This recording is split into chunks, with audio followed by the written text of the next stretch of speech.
Today we're going to cover hieroglyphics. In today's lesson we're going to talk about what hieroglyphics are, we're going to talk about how the hieroglyphic alphabet works, and we're going to talk about what you have to do to become a master in hieroglyphics in ancient Egypt. To start off today's lesson we're going to talk about what hieroglyphics are. Hieroglyphics are what the ancient Egyptians used to write with. How a hieroglyphic alphabet works is divided into 4 different categories. Each picture or each letter represents a single sound. Now they took most vowels for granted. A, E, I, O, U, they didn't really put them into play. So we do not know how most words were formed. They could have been, let's just put all these letters together and see if it works. It could have been, oh, this word sounds right by putting these letters together.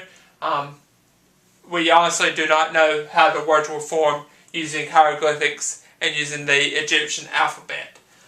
Let's move on to how did a person learn hieroglyphics.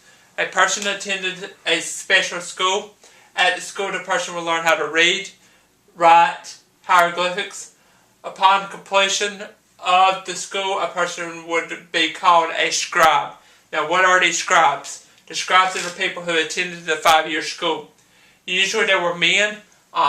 Women doctors would also have to have it because women doctors, everything that they wrote had to be in hieroglyphics and everything that they read had to be in hieroglyphics. So women doctors had to know how to do hieroglyphics as well, which means they had to attend the school as well.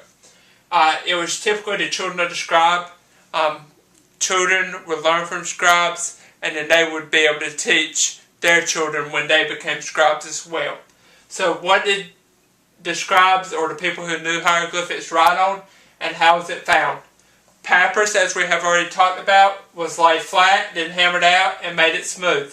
It was wrote with reed pens, and then dipped into ink to be able to write it on. It was found on something called a Rosetta Stone in a village called Rosetta. It was about turn of the century 1800s, late 1790s was when it was originally found. So that was about as early as we know about the hieroglyphics. So what have we talked about today? We talked about what hieroglyphics are, that is the ancient Egyptian writing tool.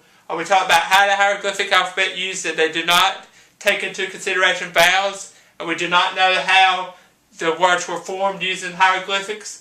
We also talked about how the person learned to write hieroglyphics by going to a special school. Once they completed school, they were called scribes, usually men, women, doctors, and children of scribes. They wrote on papyrus with the reed pens, and they wrote, the earliest known writing that we found was on the Rosetta Stone in a village called Rosetta. This is today's lesson on hieroglyphics.